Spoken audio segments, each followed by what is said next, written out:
Welcome to the Materially Non-Compliant podcast.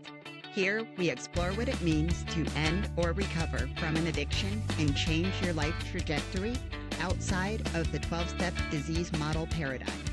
We discuss the history and the psychology of drugs, addiction, prohibition, treatment, and more. You are not powerless. I have Clifton Ross here with me. Welcome. Thank you. Great to be here. I wrote this for our series of forums, which we did in Psychedelics and Recovery, and this was one of the final ones. It was in the October 2023,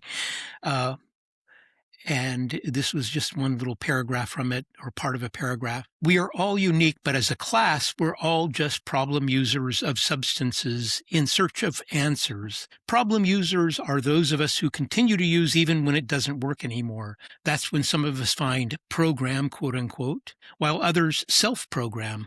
The latter figure this stuff out without any help other than the good sense we gain from living in our bodies on this planet. Distinguishing alcoholics from problem drinkers or true addicts from those with drug problems is a polemical device that serves not only to inculcate a form of group narcissism, but also to further an entirely bogus argument that alcoholics are a separate class of problem drinkers who are powerless over their drinking. There is simply no support for such a distinction. So that was what I started with.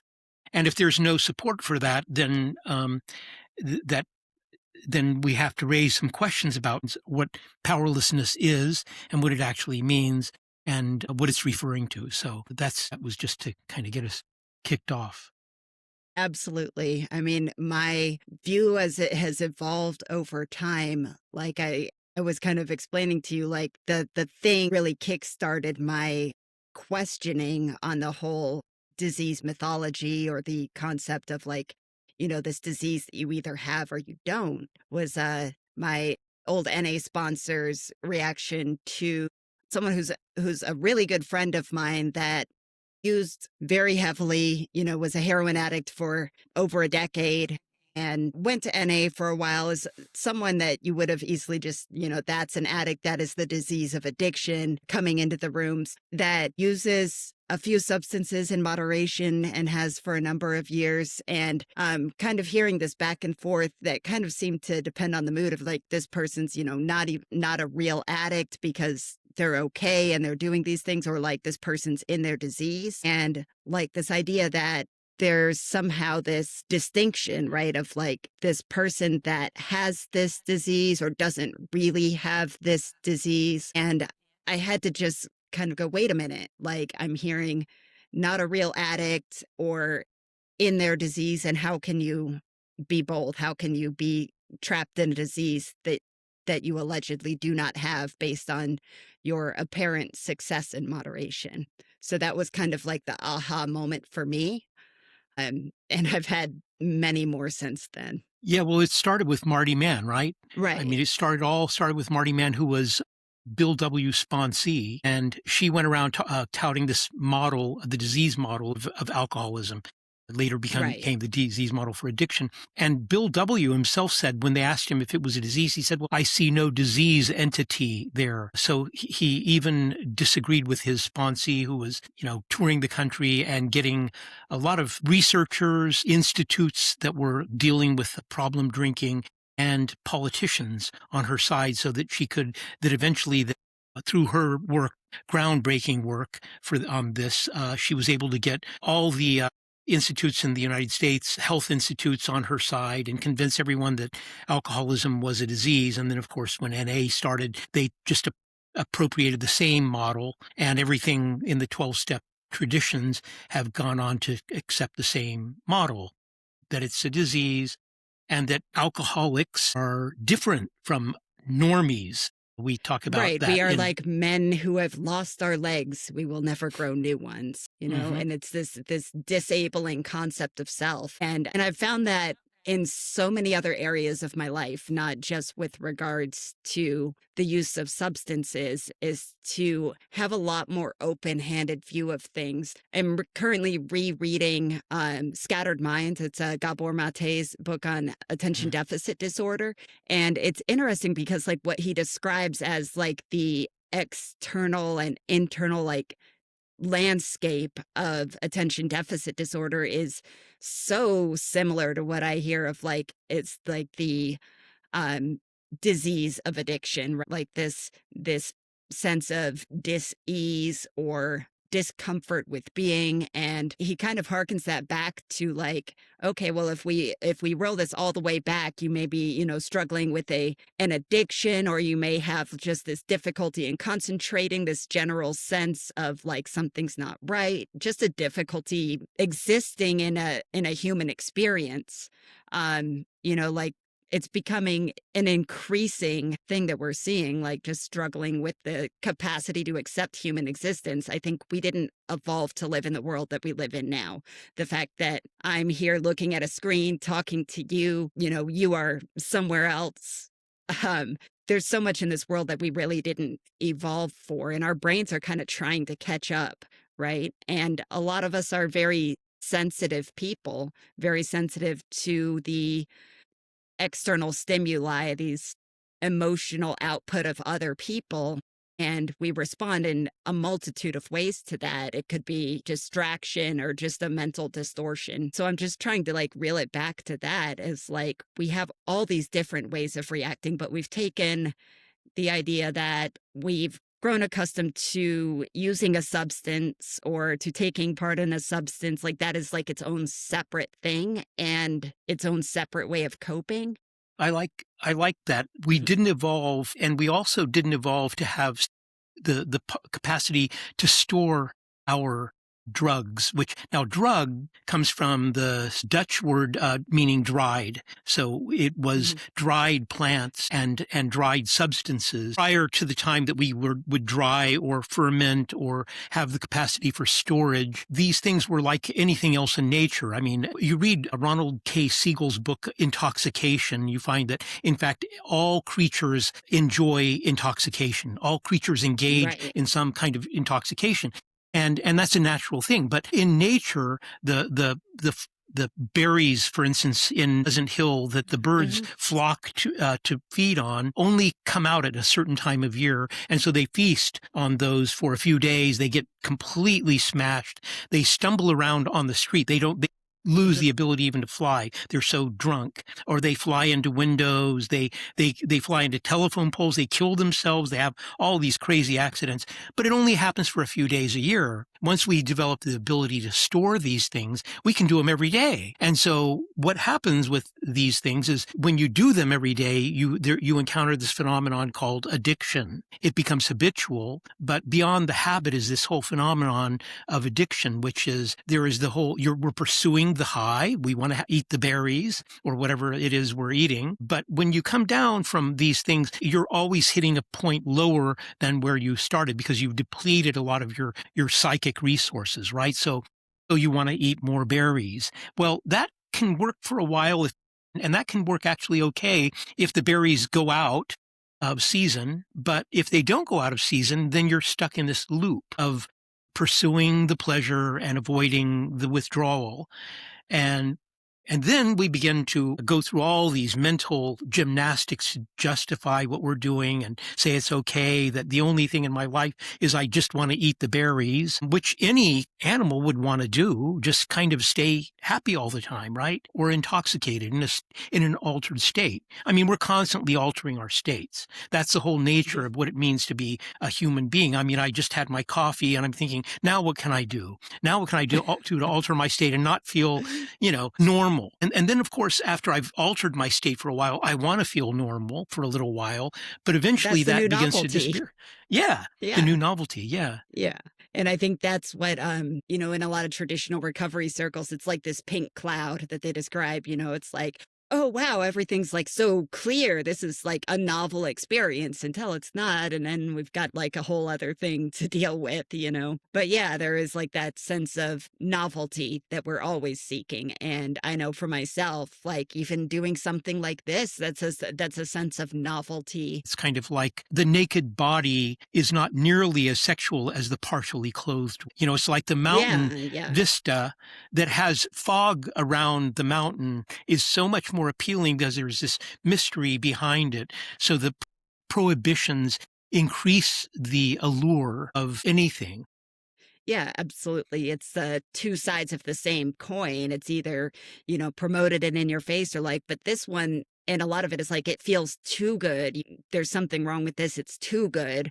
Of course, you're going to want that. You're going to go after that. You're going to feel like, hey, this too good thing, like I can handle that. I can handle it. Yeah. So yeah, the prohibition is definitely going to drive that same sense of like, well, I need that. Yeah, and then what happens is we enter into that area of what we call addiction, and it's really interesting. In Siegel's book, he talks about local weed in the West and how the Hmm. cows. I don't know if you read Siegel's I book, The Intoxication. Yeah, no, I it's have not.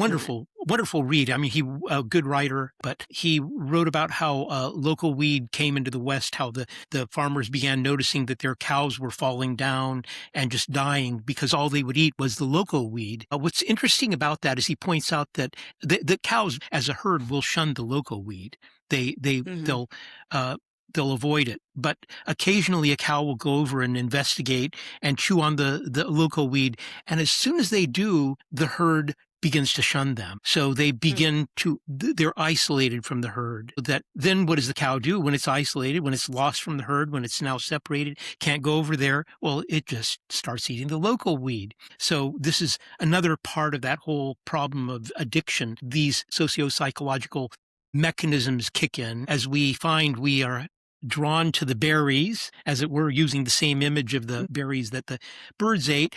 As we're drawn to the berries, and that's all we really want to eat because suddenly our lives become reduced down to one thing, we isolate. And we are isolated because, in fact, most people don't really want to eat those berries all the time. They have other things in their lives to do besides that. And so we become isolated and we isolate. So we go off to ourselves where we can be eating the berries without being shunned by the herd. So this whole process begins, and then we go into denial, and it takes a particular human form, which we call addiction. And the question is, are we powerless over that process? Well, that's a good question. I mean, I think what it occurred to me one day, actually, it was in the forum when we were organizing the forum. And I remember one person in particular said, you know, hey, using psychedelics to recover, we might actually be able to eventually recover from addiction. We may actually no longer be addicts. And I remember when I heard that, I was just shocked. I was appalled. I was scared. I didn't know how to react to that. I was like, wait a minute, you can't think that. You can't say that. Yeah. Um, but but then as I began investigating and doing research, I began to see, yeah, well, people actually do. In fact, so there's the 10% or 5 to 10% who get into 12-step recovery for drugs or alcohol. So if we're talking about problem users or whatever substance it may be, or problem processes, 5 to 10% go into 12-step recovery. About 10% die. That's at least with the statistics with alcohol. And then no one really asks the question about the other 80%. In the 12-step programs, it's assumed that everybody who doesn't get into 12-step recovery dies or, you know, just continues drinking. But that Right. Or other 80%, wasn't real, right? Didn't really have the disease oh of yeah, it didn't have a addiction. problem. And I Yeah, it think didn't. Yeah. yeah, and I think that that distinction between like, you know, this is like a problem drinker, problem user, and like this is a real addict, like it's built into their definition, right? Because Yeah. the person who is a real addict is the person who can only stop by using this particular ideology, this particular set of steps, of rules, whatever you want to call it. That is the person who has this Mhm. disease. Ergo, if you recover any other way, you weren't a real Yes, addict, a real alcoholic. And so it becomes this kind of like circular logic. absolutely. And so we find in that 80%, 39% Mhm. abstain completely, 38% just moderate their use. Right. Well, if they moderate, then that indicates that they weren't powerless in the first place. And it occurred to me in this whole process of investigation that I am powerless over many things in my life. No question about it. I can't fly. I can't swim underwater for more than a few seconds in my case at a time, and so forth and so on. I can only hold my breath so long. It's impossible for me to live without breathing, et cetera, et cetera. There are all kinds of things I have no control over, but are just natural physical limits. But one thing I am very clear I have power over is what I put in my body, what I eat and what I drink. I don't drink drain cleaner. I have the power to resist that temptation if it ever occurred to me to do that. And so the question of powerlessness just becomes an absurd logic, and it becomes incredibly counterproductive because it becomes a non-starter. I mean, if you're powerless over substances, if you're powerless over what you put over in your body, whether it be drugs, alcohol, or Drano, then you only have one option, which is to abstain because you have no power to control it by that definition, starting with that starting point. So that starting point becomes in the program. In order to be captured by that program, there's one major condition, which is you have to agree to say that you are powerless. The only step you're supposed to work perfectly in the program is which one? Which one is that Step one? 1. Yeah, Yeah, that's right. absolutely.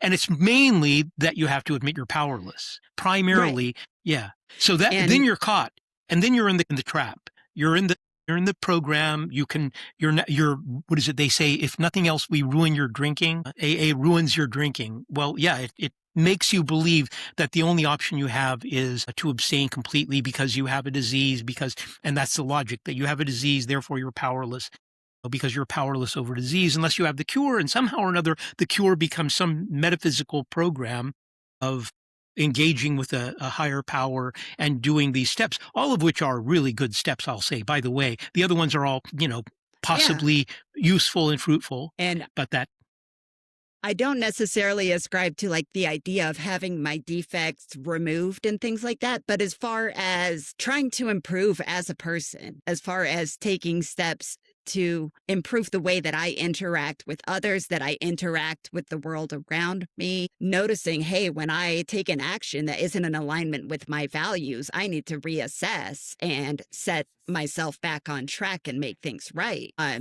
Is essentially what we're trying to do, right? And a lot of that makes sense, and I think that's why it's so like it feels like really common sense when you're in it until you come up against that concept, because like you were saying, there's so many things in this world that I'm powerless over. And the serenity prayer, accept the things I cannot change the things that I can, and the wisdom to know the difference. Well, what is the difference? Am I powerless over my own actions? Do I have free will as a human being? Does a substance have the power to strip me of my free will? Or can I change the way that I think about it? Can I change the way that I interact with this substance if I do interact with this substance? There's just so much area that black and white thinking doesn't cover. exactly. Yes.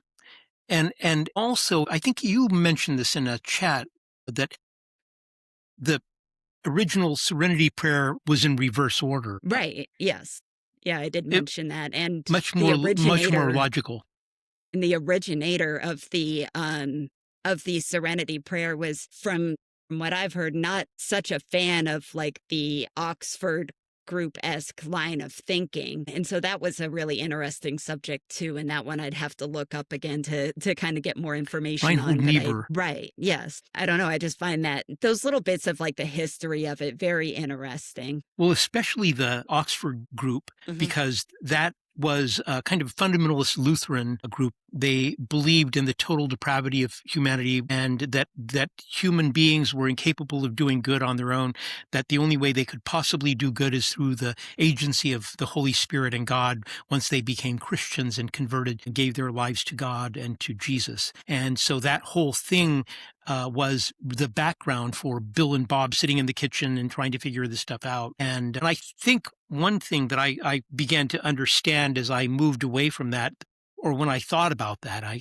think it was I was working on when I was working on our book, was that that's a really unique perspective in the religions, philosophies of the world. Most philosophies of the world, religious beliefs, uh, have some role for human beings to play in their own salvation. They have to do good works. They have to be acts of charity or whatever, or meditate if they have to be Mhm. Buddhists or Hindus, a whole series of things, rituals, engage in rituals. But Lutherans have no place for that, and so that's why in AA you have this whole Bill and Bob sitting in the kitchen and being confounded over what the nature of their disease was, and trying to understand why they couldn't stop drinking, why they were so compelled to continue drinking. It was an easy theological explanation that required a theological answer, and it And was Lutheran.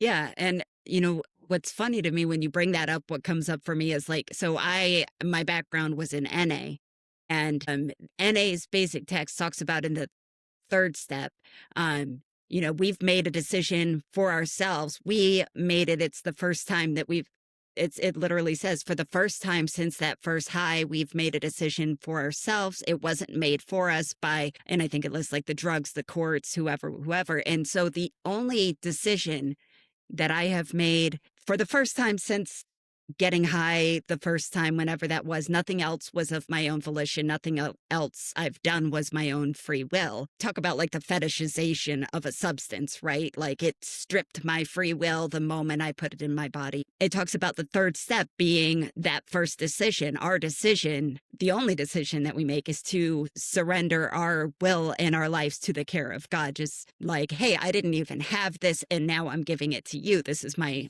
free will that I did not even have, because for the first time since that first high, I suddenly gained the capacity to make a decision. And my decision is to have this higher power guide my decision making. And like you said, it doesn't leave any room for the individual. It was like kind of that dispensing of existence, right? Basically, like, I am no longer. Hmm.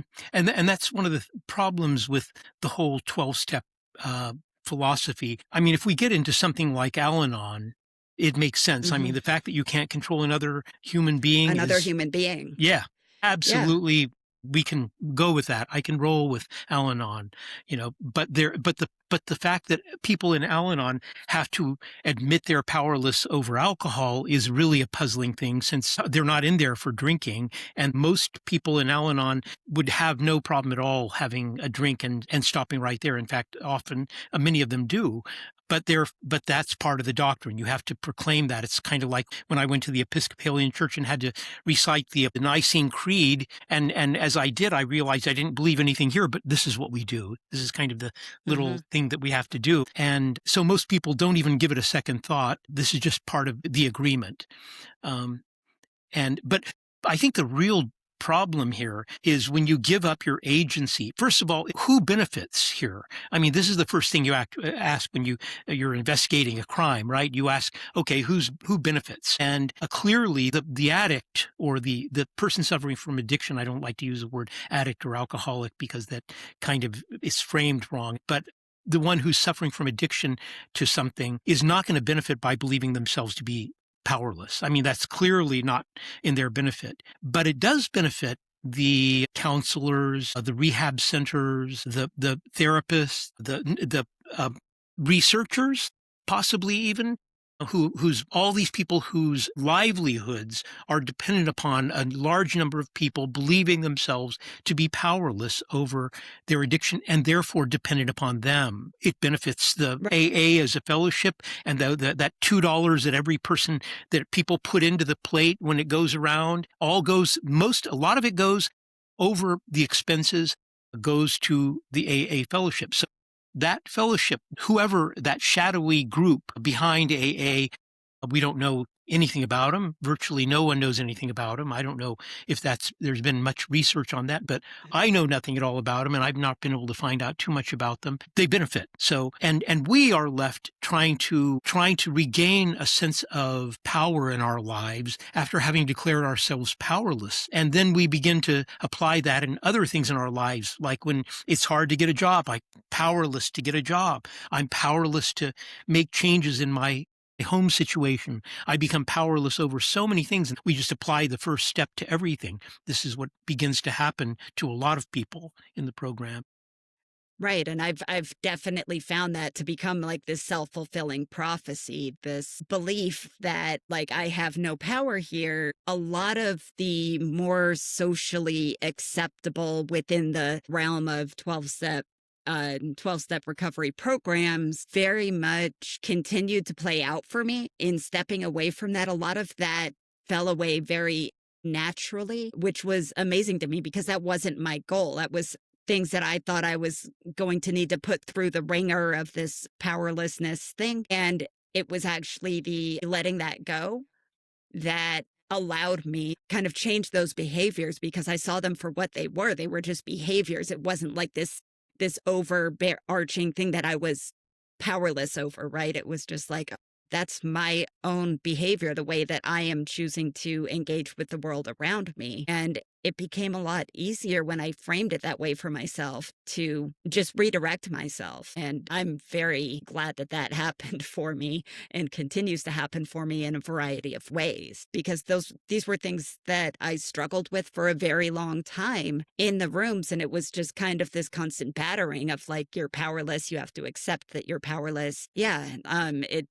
It was very eye-opening to me that letting go of that idea that I was powerless over my own behavior was the next step to letting go of those behaviors. Go figure. Yeah, well, I think like so many theories, the the weaker version is better. But the Hmm. problem in AA is that it's sort of an essential condition. It's viewed as being part of our nature that we are caught in this. I think so. The word powerless is so absolute. And I think that at the same time, if we were going to look at the weaker version of that, we might say, and I think a better way of approaching it, rather than thinking about powerlessness, would be just to simply say, I'm in need of help. Like going back to the image of the cow in the field all by itself, reintegrate into they have to quit using this substance. Now, as a cow, they don't really have the capacity to go through all the logic about what happened to them, I think, and the capacity to exert a kind of will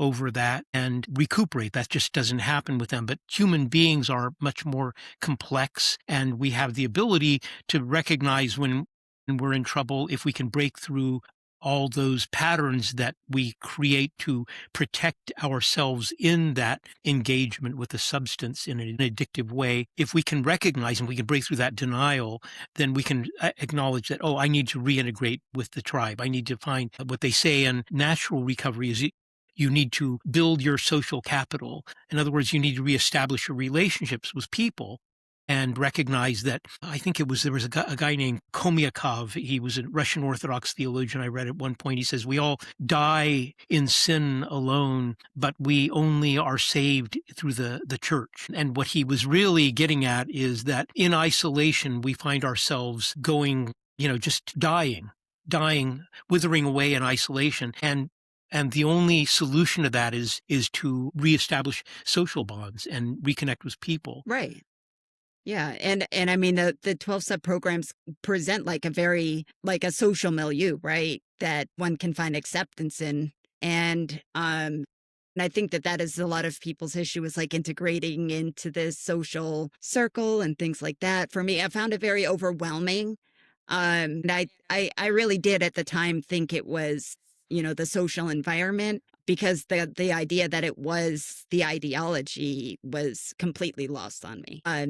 Still have friends that are very active in 12-step programs, and I have people in my life that have never even participated or considered participating in such a thing, and it's working for me. Like I'm enjoying the diversity in my social milieu, right? But my engagement with the ideology had become unhealthy because, like you said, it's like that lighter version of it. Yeah, if I'm just saying like, okay, well, this works for me. These are the steps that I'm taking, and it's working. But like the way that it was presented to me was like, get in the middle of the crowd, go deeper. If you're having trouble, you need to get more into the literature, more into service. And so it was just digging myself into the center was pressured kind of like as the solution. And what I was finding is that the more I held on to that ideology very tightly and the more that I kind of like drove myself into the middle of it,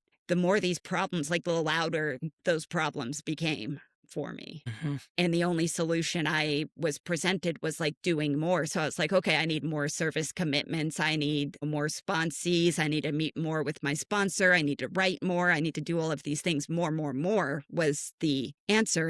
And things were kind of spiraling out of control at a certain point. And like I just didn't know where to go from there. And my intention was never to really like let all that go. It just kind of happened that way because the more that I kind of started to loosen my grip on all of that, things got easier. And I think that goes for a lot of ideologies, not just 12-step disease model thinking. You know, if I can hold something lightly and apply it where it fits without believing that it needs to be the answer to all of my problems, um, you know, I have a lot more flexibility in my thinking, in my mind than if all you have is a hammer, everything looks like a nail. Yeah, well, the problem is that the 12-step program doesn't offer those alternatives. I mean, so that in AA, when I decided I was going to moderate my drinking, and I went,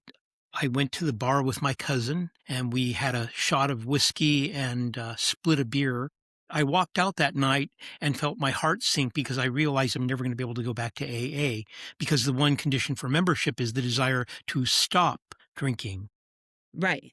And so it becomes such an absolutist black and white kind of thing as you point out, and that there's no range, there's no recognition, no acknowledgement of individual variation in this particular regard. It's a one substance program. These tend to be, except with the exception Hmm. of NA, which tends to be polysubstance. It could be anything that you're quote unquote addicted to. And so it tends to be very selective and very reductionist. Um, but so in some ways, I think the bigger problem here from my point of view, is that if you are completely powerless, if you are powerless over this substance, you have to turn it over to a higher power. Sometimes they'll say, well, let the group be your higher power if you can't come to God. And what ends up happening is the group does become the higher power that keeps people. If you don't go to meetings, for instance, it's generally thought that you're going to relapse. It's inevitable. People stop going to meetings and they relapse. That's just a truism one hears all the time. And hey, keep coming back. It works. Hmm. That idea. And the problem is then you've transferred your dependency from a drug to a group. And so you have these people who just their whole lives become nothing but AA or NA. And their lives become so narrowed because they haven't regained their agency. And when you regain your agency, you begin to diversify. You begin to see that there are other things that make you happy too, like hanging out with your Right. family and your kids or your dog or whatever. And I laugh at that because that was what I witnessed. Life revolves around the program. Okay, great. Whatever works for the individual on an individual level, I'm like, hey, great. If that's working for you, keep it up. But when it becomes this thing or this thing that's presented to others as what must work for them or what must be their solution, that's when I start having this problem. And it was funny because I had this interaction a few years back with my old NA sponsor that I was just feeling really dysregulated. That was the word that I used. I said, like, I'm feeling really dysregulated right now. I just need to go lie down. And she kind of goes off. She's like, dysregulated? What the fuck are you talking about? What fucking step is that? And like, it kind of shocked me. I was like, there can be nothing outside of this system, right? And like anything outside of this has ceased to exist. And just this idea of like, wow, is that the depth that I want to live in this ideology with, to where like nothing outside of it is even remotely true or valid to the point where I can't even recognize what you're saying because you've used a word that isn't in the literature. That was just wild to me. I was like, what do you mean? I need to go lay down. Well, that's So, because it is a closed system. They say no right, outside literature. So I was in AA for 30 something years. I had 16 years of abstinence when I decided to drink, and it was a very clear decision that I made over the course of a number of months.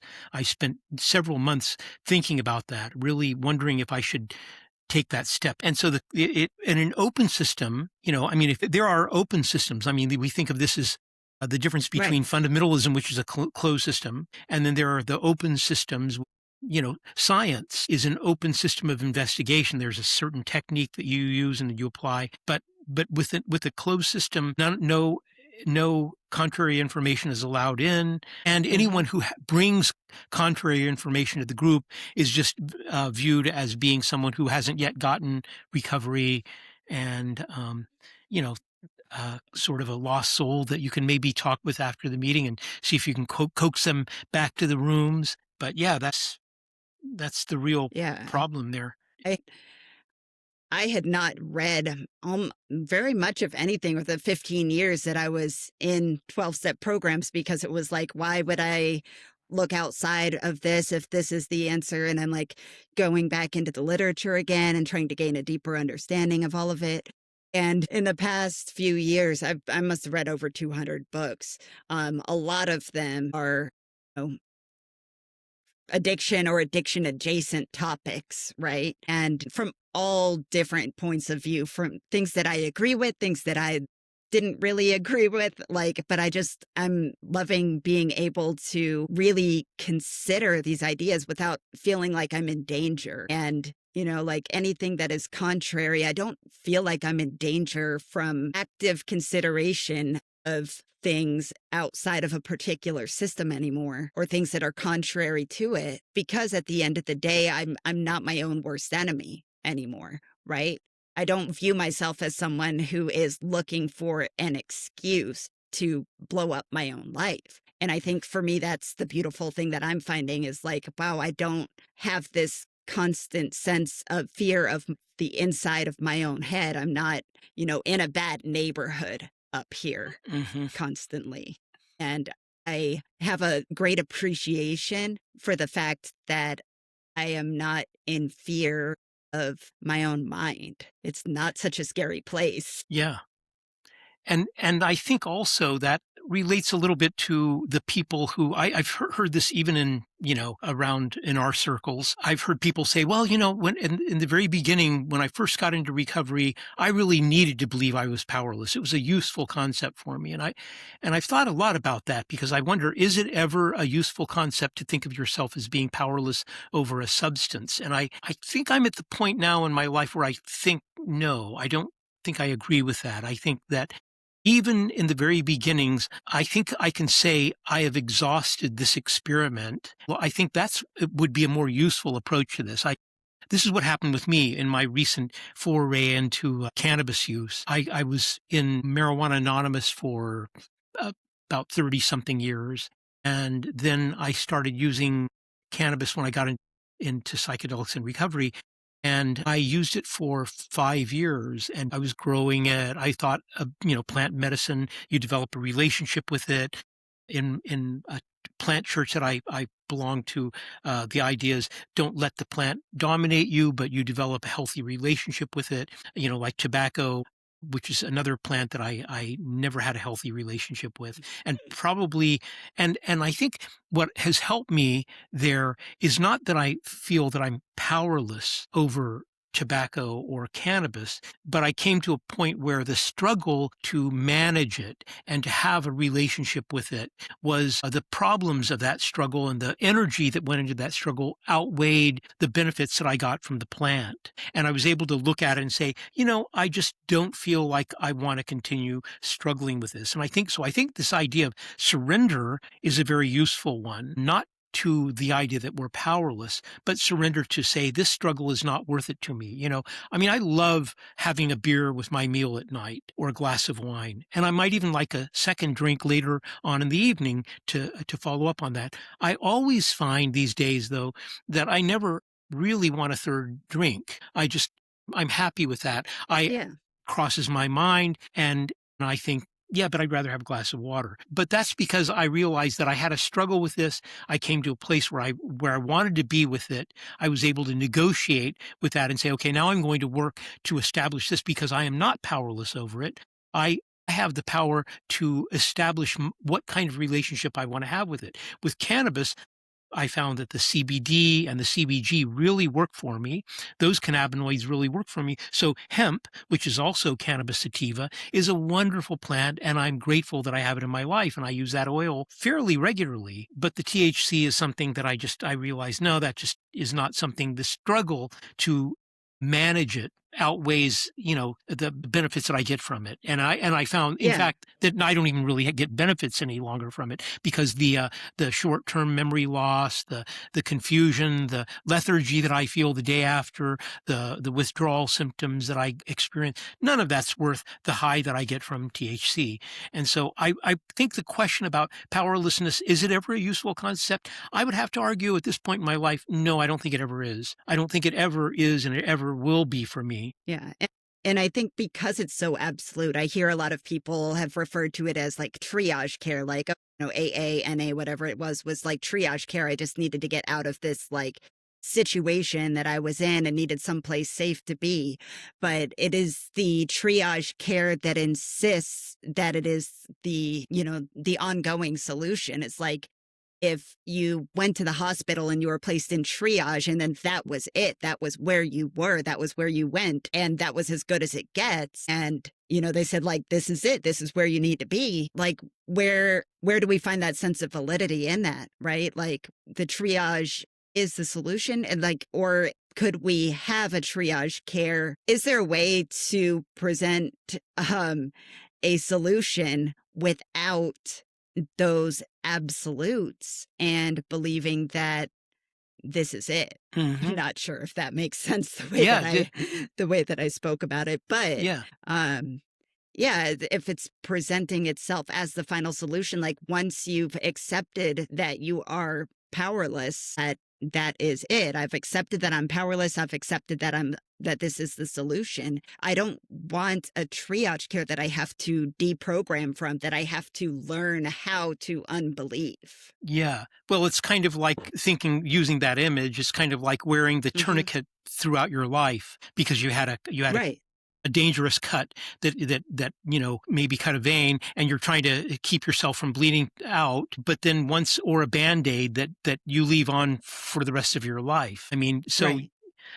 and the question is really, I think it really, in that moment of extreme need, I think it's actually the most important place to begin to establish the sense of agency, because that Yeah. that can be a very decisive moment. And so that if you can, which now, of course, people talk about how they spent so many years of their lives trying to manage the drug, and it was such a relief to finally say, okay, I don't have to manage it anymore. Well, you can do that also by not Hmm. by assuming you have power, and you have power to simply give up this struggle and surrender the struggle and say, I'm not going to struggle to manage this any longer, but I'm going to abstain completely. And that's fine. I know people in natural recovery. My father was an alcoholic. He said that he was an alcoholic when Hmm. at a certain point, and then he moved out of a context. We moved away from where we were living and moved to another state, back to where he had grown up, where he had a lot of relationships already. So he had the instinct to know, oh yeah, I need to have relationships to do this. I need to have connections with my family and support from them. And so that was how he started that. So when he realized that he didn't want to drink alcoholically anymore, he did that. And then, but at that point, he realized that he could have a drink on Christmas with a relative, for instance. or New Year's when she came to visit with a bottle of champagne, or when he would take a long trip to visit his daughter, he would have drinks with his son-in-law. He didn't need to take those extreme measures of saying, I'm powerless. He could say, oh, I need to make some changes. I have the ability and the power to do that. And by exerting that, he found that that was a great way to begin a new life. And so I think his decision was based on really healthy instincts. And I think the giving ourselves over to an absolutist doctrine rather than following our healthy instincts is in itself just a really big mistake, I think. Yeah. Wrong way to start off recovery. Yeah, and for me, it very much like just continued to reinforce this view of myself as self-destructive. And instead of being able to recognize that I saw some benefit in the actions that I was taking, like with the freedom model and the positive drive principle, there is a benefit, regardless of whether it's actually benefiting me. I am perceiving a benefit in what I'm doing. Now, I may need to take a moment to reassess that benefit. And I think like learning how to reassess the benefits of something and to see ourselves as able to experience something more, like the Bruce K. Alexander rat park experiment. Like, of course, this rat that's trapped in a cage that has nothing else to do is going to do drugs till it dies. That's its best option. And like we can put ourselves in that place of like, this is my best option when it's not, we may need a little help to reassess and say, like, is this really my best option? Or are there options here that I'm not considering, things that I'm not seeing that will contribute to me living a life that has the greatest amount of joy that I can achieve? And for some people, that might be participation in a program or a type of ideology. Who am I to say it's not? But for me, my ability to perceive myself as capable of making choices was paramount to being able to choose a life for myself that I really enjoy, that I feel present in, and I feel like I have the capacity to enjoy rather than watching my back. And I really had begun to feel after some time that I was like watching my back, like I have to make sure this thing doesn't catch up with me. And that just, it was mentally exhausting. And I had lived like that for so long that I didn't recognize it as mentally exhausting until I let that go. And I was like, I've been running and I didn't even realize I was running. It was this whole like treadmill of like, staying one step ahead of this disease. And, if you're not moving forward, you're going backwards. They talk about it being like this escalator or those like little treadmill things that you just start sliding backwards if you're not actively moving forwards. And in that system of thought, like you don't really rest. You can't just take a deep breath and go, oh, I really am okay. And that's how it felt for me. Like I really didn't feel like I was okay because I always had to stay one step ahead of something. Yeah. Yeah. And rather than see it as a time of difficulty in your life, the addiction part, or resolve the problems that kicked off the addiction in the first place, which are, of course, that's a whole other subject. Where does addiction come from? Which something that Bill W. never managed to understand because he was begging for alcohol on his deathbed.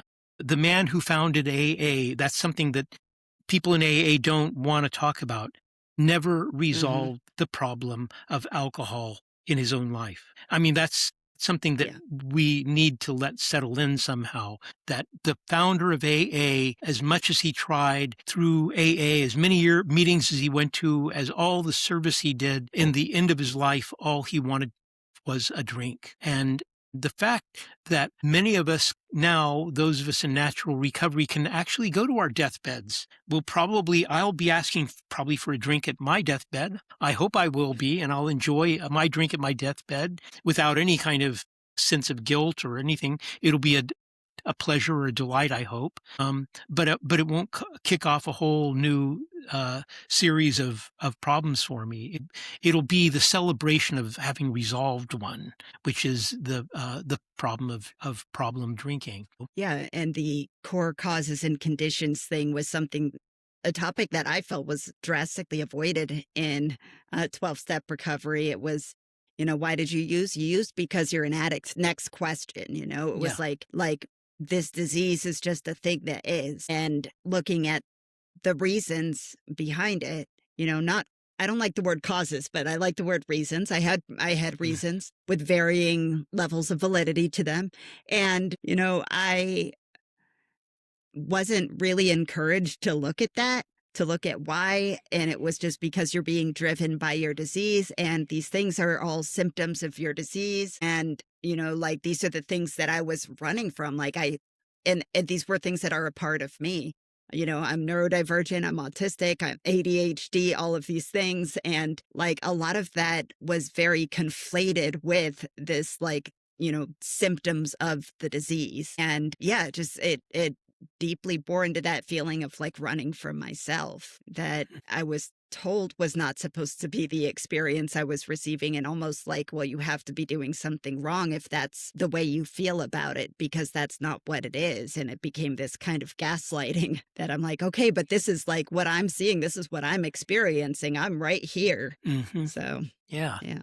Awesome. Well, thank you so much for joining me. Yeah, I sure. really appreciate it. Yeah. Yeah, Yeah. well, thanks. Thanks for asking me, and Yeah. great to be here with you. Thanks. You too.